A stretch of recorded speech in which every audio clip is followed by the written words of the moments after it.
Buenas noches, queridos hermanos. Grandes bendiciones sean derramadas para cada uno de ustedes. Ministerio Principio de Paz os da la bienvenida para continuar con nuestros estudios de meditación en el libro de los Efesios. Hoy con el tema Un ministerio centrado en Cristo, tomado de Efesios capítulo 3, versículos del 1 al 13. La palabra de Dios dice así: Por esta razón, yo, Pablo, prisionero de Cristo, a favor de vosotros los gentiles, sin duda habéis oído de la administración de la gracia de Dios que me ha sido conferida en vuestro beneficio. Por revelación me fue dada a conocer este ministerio, como antes lo he escrito brevemente. Por lo tanto, leyendo podréis entender cuál es mi comprensión en el ministerio de Cristo. En otras generaciones no se dio a conocer este ministerio a los hijos de los hombres como ha sido revelado ahora, a sus santos apóstoles, profetas por el Espíritu, a saber que en Cristo Jesús los gentiles son coherederos incorporados en el mismo cuerpo y partícipes de la promesa por medio del Evangelio. De esta llegué a ser ministro conforme a la dádiva de la gracia de Dios que me ha sido conferida según la acción de su poder. A mí soy menos que el menor de todos los santos.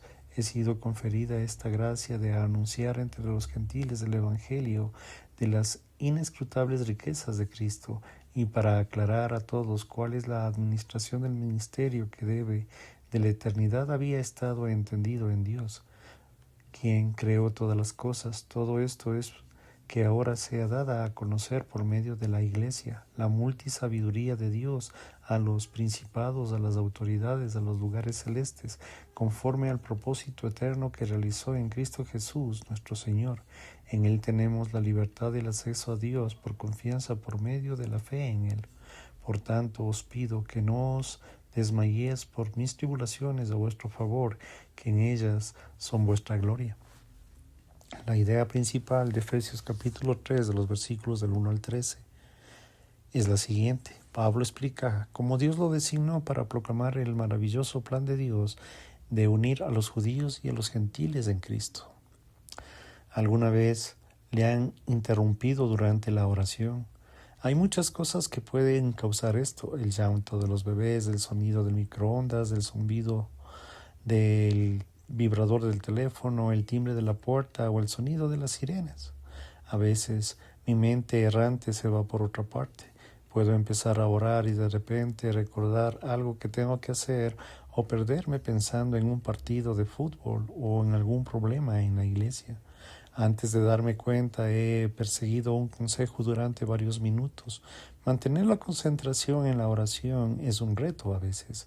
He descubierto que las caminatas de la oración, en la meditación y en la memorización de las Escrituras me ayudan a perseverar en la oración.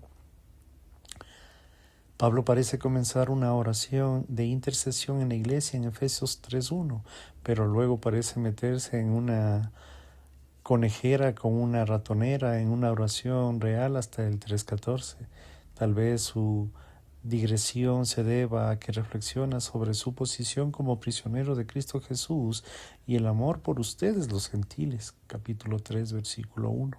Sin embargo, hay que tener en cuenta que en Efesios 3, de los versículos del 1 al 13, es más que una digregación. El pasaje forma parte de la palabra inspirada de Dios y contiene los temas centrales del libro de Efesios. Pablo habla de los sufrimientos de la incorporación de los gentiles al pueblo de Dios, a la naturaleza cósmica, a la iglesia, a la proclamación de las riquezas de Cristo, del acceso de los creyentes a Dios y mucho más. Además de estos temas clave, también encontramos una poderosa aplicación personal para nuestras vidas. La vida de Pablo sirve como ejemplo a los creyentes. Al igual que la iglesia de Éfeso, nosotros también estamos llamados al amor a la iglesia y a cumplir su misión de dar a conocer a todo el mundo. Debemos reconocer y apreciar el papel único de Pablo en la oración redentora, pero no debemos distanciarnos de su misión. Dios le dio a Pablo el ministerio de anunciar a Cristo, aplicar el plan de Dios a los creyentes. Nosotros como creyentes debemos y tenemos ese mismo propósito. Si aceptas de este pasaje, tal aplicación en nuestras vidas, entonces es apropiado ver el pasaje como un texto misionero, al igual que el texto de Colosenses 1, de los versículos del 24 al 29. Este pasaje contiene un lenguaje misionero. Leemos acerca de los gentiles o las naciones, Efesios 3.1, versículos 6 y 8. El sufrimiento por causa de la misión, Efesios 3.1, Colosenses 1.24. La dispersión de la gracia concedida, Efesios 3.2, Colosenses 1.25. La revelación del ministerio o el plan de Dios, Efesios 3, versículos del 4 al 6, en Colosenses 1, versículos del 26 al 27. El anuncio de Cristo, que es el centro del pan, Efesios 3, versículo 8, Colosenses 1, 28. Este pasaje está saturado de la pasión de Pablo, porque de las naciones adoren a Cristo reinante. Charles Spurgeon dijo en un sermón: todo cristiano aquí es un misionero o impostor. O bien tratas de extender el reino de Cristo, o bien no amas en lo absoluto. No tiene que ser que haya un gran aprecio por Jesús o una lengua totalmente silenciosa sobre él. En efecto, aquí no todos servirían a las naciones de la misma manera. Todo cristiano debe asumir la postura de un misionero, dar testimonio de la gracia de Jesús, creyendo que todo es cierto. Y con este pasaje misionero y a la vista consideremos 6 marcas de un misionero centrado en Cristo a partir de la santa digresión del apóstol Pablo, que es más grande de todos los misioneros. Preste mucha atención. Misionero centrado en Cristo, siguiendo la voluntad de Cristo. Efesios 3, versículo 1 y 13. Pablo habla y cierra la puerta del pasaje hablando de la condición actual del sufrimiento asociado. Dice que es un prisionero, versículo 1, y sufre tribulaciones, versículo 13. El encabezamiento de Pablo ilustra la naturaleza del misionero cristiano. Jesús llamó a Pablo a un ministerio especial. Ese ministerio aplica el sufrimiento. Cristo se lo dijo a Pablo desde el principio, Hechos capítulo 9, versículos del 15 al 16. Y Pablo está dispuesto a sufrir en el nombre de Cristo por el bien de la misión, Colosenses 1:24. Aunque no busquemos el sufrimiento, no debería sorprendernos. Viene en el territorio. Los jugadores de béisbol no deberían sorprenderse si la pelota de béisbol les golpea, y los soldados no deberían sorprenderse si el enemigo les dispara. Vamos a buscar simplemente el obedecer la voluntad de Jesús. Sin embargo, entendemos que seguir el plan del Salvador puede implicar el sufrimiento, tal como Él nos dijo, Juan 15:20. Un prisionero de Cristo Jesús, capítulo 3, versículo 1. Llamativamente el versículo 1, Pablo no se refiere a sí mismo como prisionero de César, sino de Cristo Jesús. La voluntad de Cristo se llevó a Pablo a la cárcel, pero Pablo no consideró que este encarcelamiento frustraría la misión de Cristo. Podría encarcelar a Pablo, pero no el mensaje. Efesios capítulo 6, versículo 20. Lo más importante para Pablo no era la seguridad del plan de la jubilación, sino la misión del rey. Sabía que no estaba encarcelado por algún desliz moral o porque hubiera desagradado a Dios de alguna manera. En cambio, debido a su compromiso o sacrificio por su voluntad de Jesús, estaba encadenado a un soldado romano, escribiendo esta carta desde la prisión. Lo más importante para Pablo era la gloria del verdadero rey. Pablo era el prisionero de Cristo. ¿Lo es usted? Pertenece a Cristo. Le dice al rey: enviémosle a cualquier parte, solo ve conmigo, soy tuyo, úsame. Aunque siempre debemos ser prudentes al llevar el Evangelio a lugares hostiles, no debemos retroceder por miedo, porque el Rey soberano está sobre todo y vamos en su presencia y poder. En otro lugar Pablo dice: sean imitadores de mí como yo también lo soy de Cristo, primera de Corintios 11:1. Sigamos a Pablo en el camino del Calvario, sabiendo que el Rey y su misión merecen un sacrificio. Un pastor de personas, capítulo 3, versículo 13. El versículo 13 habla del corazón amoroso pastoral de Pablo. Él es el que está en la cárcel, pero parece querer tranquilizar a la gente. Dice que sus lectores, oyentes, que no deben desanimarse demasiado por su situación, y le recuerda el panorama general del sufrimiento. Acelera la segunda venida de Cristo, que considera la glorificación. Pablo no quiere que la iglesia se desanime y quiere que vean su sufrimiento en forma del gran plan de Dios para el fin de los tiempos, Colosenses 1:24. En esto vemos el asombroso cuidado de Pablo por la gente y la habilidad pastoral, señalando a la gente a la gloria que lo revelará. El sufrimiento dará paso a la gloria, y es por eso que los creyentes aguantan con esperanza. Tenga en cuenta esto, que el creyente, y recuerde a los demás que lo mejor está por llegar. El Rey es todo su esplendor y llegará pronto. Entonces esta aflicción leve, pasajera, parecerá nada a la luz eterna del peso de la gloria. Segunda de Corintios 4:17. Un misionero centrado en Cristo mantiene el mensaje de Cristo. Efesios 3, versículos del 2 al 6. Pablo habla ahora de la admiración o la responsabilidad que tiene de comunicar el mensaje de Cristo y expresa su deseo de la iglesia que entiende este mensaje. No hace falta decir que los misioneros están llamados no solo a oír, sino a ir con el mensaje correcto. Muchas religiones falsas tienen misioneros. Lo que les distingue de las misiones cristianas es el mensaje sobre el Rey crucificado, resucitado, reinante y que regresa. Debemos asegurarnos que como misioneros de que no estamos explorando un evangelio diferente. Durante el viaje que hago siempre me enoja y me apena en el evangelio de la prosperidad que han echado las raíces diferentes partes del mundo, especialmente en los países empobrecidos. Todo esto se hace en el nombre del evangelio y de Cristo, en el cristiano, pero no es el evangelio. Por lo tanto, es absolutamente esencial que entendamos el verdadero evangelio y ayudemos a otros a entenderlo correctamente. Necesitamos saturar las naciones de la sana doctrina. Pablo tiene un papel único en la historia de la redención que se ha concedido la comprensión del ministerio del Mesías. Como administrador de Dios, en 1 de Corintios capítulo 4, versículo 1, las responsabilidades de Pablo consisten en explicar la intención de Dios de crear un pueblo especial o una casa de judíos y gentiles por medio de Cristo. Efesios capítulo 2, versículo 19. El papel de Pablo es explicar este ministerio y el de la iglesia es comprender, versículo 4, y luego comunicarlo. Este ministerio no era como los ministerios ocultos que realizaban los de Éfeso.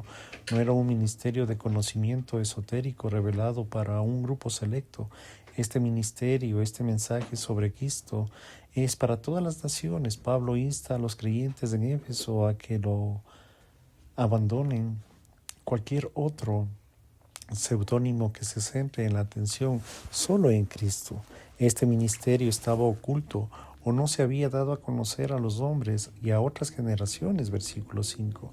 Pero ahora, en este momento de la historia, se puede entender,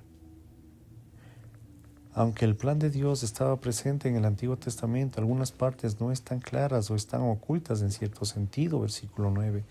Pero cuando apareció Cristo, se encendieron las luces, aclamaron la naturaleza de la muerte del Mesías, el hecho que los gentiles no tienen que hacerse judíos, ni los gentiles ni los judíos tienen el igual acceso a Dios. El grado de la ceremonia que tiene con Dios es el nuevo pacto. Ahora estas cosas se dan a conocer y la gente deberá conocerlas y celebrarlas. Aunque no revelemos en el versículo 5 el mensaje como lo hizo Pablo, podemos revelar, es decir, enseñar la doctrina apostólica a otros, pero eso implica estudio por nuestra parte. A veces la iglesia se apresura a nombrar misioneros a las naciones. No todo misionero tiene que ser un tremendo teólogo, pero todo misionero sí necesita tener un firme conocimiento del Evangelio. Si usted es un nuevo cristiano, siga explorando las glorias de Cristo, estudie las grandes doctrinas de la fe, la creación, la caída, la redención, la nueva creación. Medite sobre la muestra expiatoria de Jesús y la centralidad de la Iglesia. Un misionero centrado en Cristo entiende y se deleita en el mensaje de nuestro Salvador Jesucristo. También debemos hacer que lo principal sea lo silencioso a las misiones cristianas. Nuestro Evangelio, al ir al extranjero, no es hacer que la gente acepte nuestra cultura. Más bien es proclamar la centralidad de Cristo. Por lo tanto, centre sus estudios en aquello que todo el mundo y en todas partes necesita. Al meditar en estas palabras, Pablo recordamos la fidelidad de los cristianos que han comprendido, conservado y transmitido el evangelio cristiano durante las generaciones. En segunda de Timoteo 2:2, Pablo escribía desde la cárcel, encarcelado con un guardia romano, y unos 2000 años después podemos conocer, adorar a Cristo en todo el mundo. Aprecia siempre el valor de comprender el mensaje del Evangelio y darlo de conocer al mundo. Un misionero centra a Cristo y reconoce la abundante gracia en Cristo. Efesios capítulo 3, versículos 7 al 8a. El tema de la gracia impregnada en los escritos de Pablo. Pablo experimentó la gracia salvadora de Dios en su conversión en el antiguo blasfemo, que se refiere a sí mismo como el peor de los pecadores que experimentó un desbordamiento de la gracia redentora en la misericordia del Salvador.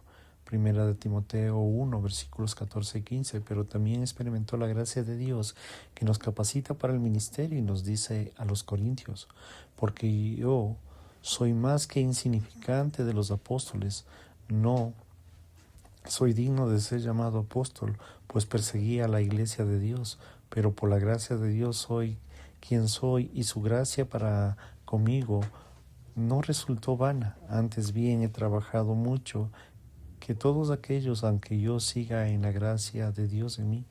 Primera de Corintios capítulo 15 versículos 9 y 10. La gracia de Dios tuvo un efecto de la humildad de Pablo y también tuvo un efecto de poder. Lo mismo ocurre en Efesios. Los misioneros fieles aman la gracia en el amor de Pablo por la gracia nos enseña al menos 2 lecciones sobre la gracia. En primer lugar, la gracia de Dios debe humillarnos. Como Pablo entendía, la gracia vivía un profundo sentido humilde de gratitud para Dios. Sabía que sin Dios la gracia no estaría haciendo lo que hace. Por eso dice la gracia de Dios que me ha convencido 2 veces, versículos 7 y 8, y desvía la atención a sí mismo hacia un lugar apropiado de la alabanza a Dios con toda la gracia. Pablo se refiere a sí mismo como el más pequeño de todos los santos, versículo 8. Esto no parece ser una falsa humildad, sino algo que Pablo cree fielmente. Su posición en lugar de la historia redentora de enaltecer, sino que le permite vanagloriarse solo en Cristo, se siente privilegiado por servir al Rey. Y usted, no tenemos que servir a Jesús y no podemos servir a Jesús. Mire cómo Pablo se refiere a sí mismo como un humilde servidor de este Evangelio, versículo 7. Aunque es un apóstol inspirado, Pablo sabe que está siguiendo a nuestro siervo sufriente, lavador de pies. No lo olvide. Cuando se ve a sí mismo como el más pequeño de todos los santos, servirá con gusto a los más pequeños. Mateo capítulo 25, verso 40. La gracia humillada hace que todos nos identifiquemos con todos, incluso con los pobres y los débiles. Nadie está por debajo de usted. El más pequeño de todos los santos del amor tiene y energía para todos los creados a la imagen de Dios. O como necesitamos la gracia de Dios penetre profundamente en nuestros corazones, como lo hace el corazón de Pablo. Esta formación de la identidad consigue mediante una larga y rica meditación sobre la gracia de Dios, la pecaminosidad de la humanidad y la gloria de la cruz, y mediante el arrepentimiento regular. En segundo lugar, debemos darnos cuenta que necesitamos la gracia de Dios para fortalecernos. Pablo vincula la gracia, el poder en el versículo 7. El Señor llamó poderosamente a Pablo en el camino de Damasco, y el poder del Señor continuó sosteniendo a Pablo para el ministerio. Romanos 1:5. Cuando Pablo escribe esta carta, que ha tenido una abundante experiencia de la mano poderosa de Dios sobre su vida y su ministerio, a pesar de las circunstancias más difíciles, incluida la enfermedad. En efecto, el poderoso poder de Dios en Efesios 1, versículos 19 y 20, proporciona la fuerza suficiente de las personas débiles, frágiles y corrientes para dar a conocer las glorias de Cristo.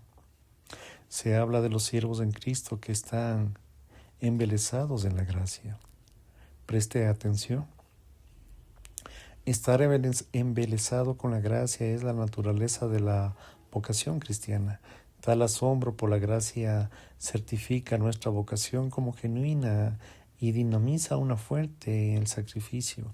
Los verdaderos llamados están tan embelesados por la gracia de Dios hacia ellos, los ataques de los demás, las dificultades, las circunstancias, su falta de comunidad. La falta de reconocimiento en el mundo no los disminuye, el gozo proclama a Cristo. Que nunca perdamos el asombro de la gracia ni la alegría de anunciar a Cristo, que esté lleno de gracia y verdad. Juan 1:14. Un misionero centrado en Cristo anuncia las inescrutables riquezas en Cristo. Capítulo 3, versículo 8b al 9. Pablo proporciona un propósito de la gracia capacitadora de Dios. Utiliza 3 cláusulas, un propósito en 2 versículos del 8 al 10. Los 2 primeros están unidos a los versículos 8b al 9. El uso de la intercesión y como de la similitud de la forma y tema. Anuncia a Cristo, capítulo 3, versículo 8b. Dios facultó a Pablo para proclamar las inescrutables o incalculables o incomprensibles riquezas de Cristo. Esta palabra en particular no aparece en ninguna parte del griego bíblico. Cuando Pablo pensó en la gloria de Cristo, inventó una palabra. Se dice que esta palabra se basa en la palabra huella. Esa palabra es usada literalmente en la literatura griega para un rastreador, alguien que persigue a otros siguiendo las huellas. Tiene un sentido de rastrear o buscar. Otros escritores bíblicos transmiten también la naturaleza incalculable de los atributos de Dios. Job habla de los caminos inescrutables de Dios. Job capítulo 5, verso 9. Pablo describe otro lugar que es inescrutable, la sabiduría de Dios y sus inescrutables caminos. Romanos 11:33. Considere cómo Pablo, este antiguo perseguidor de Cristo, se comunica ahora por la proclamación del Mesías crucificado. Primera de Corintios 2, versículos del 1 al 5. Jesús transformó la vida de Pablo y Cristo y su redención se convirtieron en el tema principal de Pablo. A los colosenses Pablo les dice: Él en nosotros proclamamos, Colosenses 1:28. El tema de la proclamación de Pablo era una persona de Cristo. Cristo, el tema que consume todo, se enseña a la predicación. Algunos pueden objetar proclamar a Cristo cada semana pasará de moda.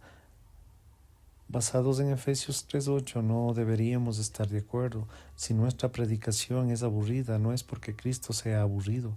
Sus glorias son incalculables. Mientras estamos proclamando a Cristo, nunca deberíamos quedarnos sin material. Nunca deberíamos quedarnos sin algo de qué hablar. Nunca deberíamos hablar de Él sin amor. Proclame las riquezas de Cristo en su propia alma cada día. Al desbordar su comunicación con Él, ancle la gloria a los demás. El objetivo de nuestra proclamación, ya sea el evangelio informal o la predicación pública, no es atraer la alabanza personal, sino alabanza al Salvador. Debemos desear que la gente diga: ¡qué gran Salvador! ¡Qué buen sermón! Reconozcamos lo que más debe seguir, siendo central en las misiones cristianas, el Cristo de las misiones cristianas. Hágale el héroe de la Biblia, del ministerio, el héroe de la predicación, de la enseñanza, de la evangelización. Jesús cambia vidas. Mantenga a aquel que es capaz de cambiar las vidas en el centro de los mensajes. Saque a la luz, capítulo 3, versículo 9. Pablo también habla de lo que recibió de gracia al experimentar la naturaleza global del plan de la salvación de Dios. Fue enviado para sacar a la luz. Es la dispensación del ministerio por los siglos que ha estado oculto en Dios, creador de todas las cosas. Pablo tiene la responsabilidad de ayudar a quienes reciben el mensaje de la salvación y a comprender la verdad de Dios. Antes oró por la iluminación, capítulo 1, verso 18. Ahora utiliza la misma palabra para descubrir las funciones de iluminar el plan de Dios en los conversos. ¿Cuál es este plan? Se remonta en Efesios 3, versículos del 2 al 6. Como judío gentil son uno en Cristo, Pablo está encargado de explicar la gloria en la realidad. Capítulo 2, versículos del 11 al 22 del libro de Efesios. Pablo enfatiza la soberanía de Dios sobre todo, refiriéndose a Él como Dios que creó todas las cosas. Este plan no fue una ocurrida tardía, sino fue una parte del propósito eterno del Señor soberano. Al respetar estos versículos nos llama la atención la centralidad de Cristo y la naturaleza global del cristianismo. Ambas cosas se revelan en Cristo. Si alguien le pregunta, ¿de dónde sacó su amor por las misiones? La respuesta adecuada es la Biblia. El principio y fin, hay un impulso misionero en la Biblia, hay un impulso mesiánico en la Biblia. Tenemos un Dios global y proclamamos al único Rey de las naciones. Recordemos que cada tribu y cada lengua necesita oír las incalculables riquezas de Cristo. Un misionero estaba predicando en Nueva York, en una colonia de leprosos, o en Nigeria.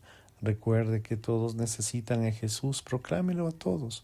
Luego arroje a la luz a las naciones sobre el maravilloso plan de Dios y revélele la Biblia a todos los que necesitan.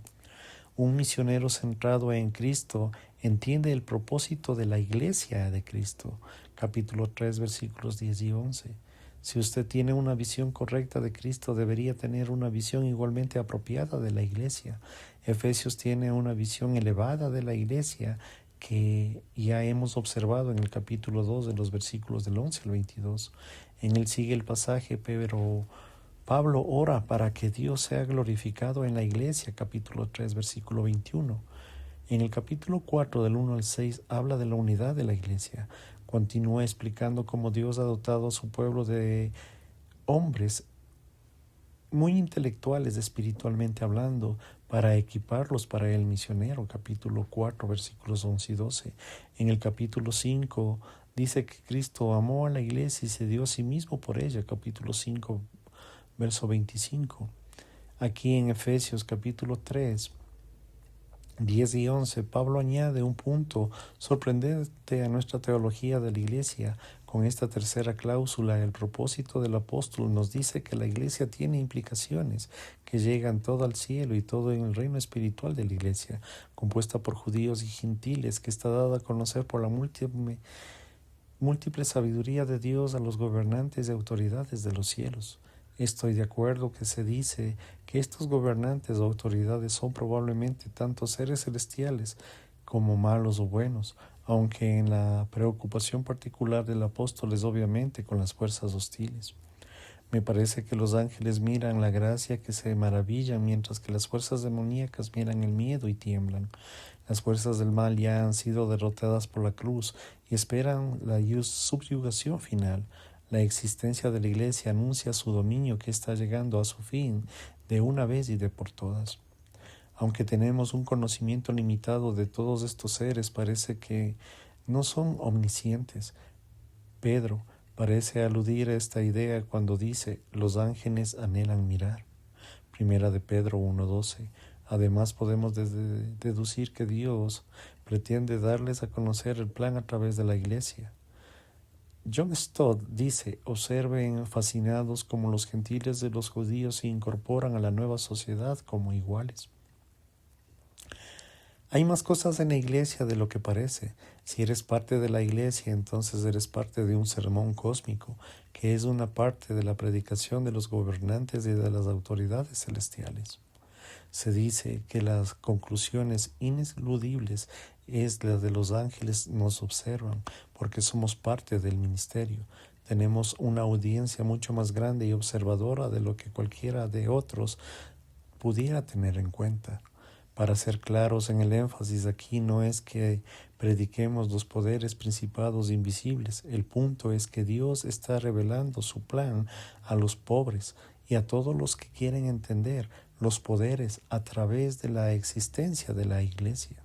Según el versículo 11, Jesús vino y llevó a cabo y cumplió un logro o un plan de Cristo. Es el personaje central de este plan y de todos los que se resumiría en él. Efesios 1:10. Cristo crucificado y resucitado. Esta es la derecha del Padre, y de pronto vendrá para poner a todos los principados y potestades hostiles bajo sus pies. Así que considere como la Iglesia es un testigo de la gloria de Cristo. Damos a conocer la sabiduría multifacética de Dios en un plan relacionado que utiliza el abrigo multicolor de José, Génesis 37:3. Esta sabiduría es tan grande que Dios utiliza para anunciar a los seres celestiales. Su gracia, su gloria se manifiestan en un pueblo diverso, una comunidad multicolor, una comunidad multicultural y multiétnica que ha sido llamada, redimida, perdonada, vivificada y unida en Cristo. Las huestes angélicas completan esta obra y reconocen a que Cristo, que es el modelo de que todos los que reconocen el universo cuando lo que hay en el cielo y en la tierra se unan. Como debió animar esta visión a los de la iglesia de Éfeso, se imagina la gente reunida en diferentes contextos indicándose para escuchar la lectura de esta carta: agricultores, vaqueros, neurocirujanos, carpinteros, sirvientes, amos, madres, padres, niños. Como los lectores seguían llegando al capítulo 13, dice que están llamando el testimonio de los seres celestiales. ¡Qué impresionante! Es sublime la gracia de Dios en la iglesia. Los misioneros centrados en Cristo tienen una visión correcta de la iglesia. Ven a la iglesia como algo central en la historia de la humanidad. Ven a Cristo, amen a su esposa, entienden que el pueblo redimido de Dios de cada tribu proclama las incalculables riquezas de Cristo a las naciones y se maravillan de cómo el pueblo de Dios da a conocer a los gobernantes de autoridades y a los cielos su múltiple sabiduría. Un misionero centrado en Cristo se acerca a Dios por medio de Cristo. Versículo 12. Parte del ministerio de los creyentes puede experimentar una cercanía de Dios que supera con creces del antiguo pacto. Los cristianos pueden acercarse a Dios con valentía y gracias a Cristo. Este pasaje anterior, Pablo dijo, porque por medio de Cristo los unos y los otros tenemos nuestra entrada al Padre en un mismo espíritu. Capítulo 2, verso 18. No nos acercamos a Dios con un tipo de audiencia arrogante, sino reconociendo lo que tenemos, libertad y acceso. Podemos acercarnos libremente y abiertamente y sin restricciones. Los misioneros centrados en Cristo aprovechan el maravilloso privilegio de la oración, viven de la oración, aman en medio de la oración, dan a conocer el Evangelio mediante la oración. Si usted es cristiano, puede orar en cualquier momento, en cualquier lugar. Podemos acercarnos al trono de gracia y encontrar ayuda en nuestro momento de necesidad. Hebreos 4, versículos 14 al 16. Busquemos a Dios en la oración a través de Cristo por el Espíritu. Podemos saber que Él nos escucha, está a nuestro favor, está con nosotros. Un misionero centrado en Cristo nunca está solo. Cuando Pablo vuelve a lo que presumiblemente estaba pensando al iniciar la oración de intercesión, en el capítulo 3 de los versículos del 14 al 21, puede que Dios le dé el poder a la iglesia. Eso es lo que necesita como los embajadores de Cristo. Necesitamos el poder de Dios que nos sostenga en la misión. Sigamos leyendo lo que dice Pablo en la siguiente oración y hagamos una pausa para dar gracias a Dios por esta desviación de Pablo. El apóstol ha pintado una visión convincente de un misionero centrado en Cristo, que es el Espíritu de Dios, que profundiza en nosotros la gracia de Dios en la iglesia y la misión global, ya que es cósmica. Gracias, queridos hermanos, por su tiempo. Si Dios lo permite, estaremos el día de mañana con una nueva enseñanza. Bendiciones.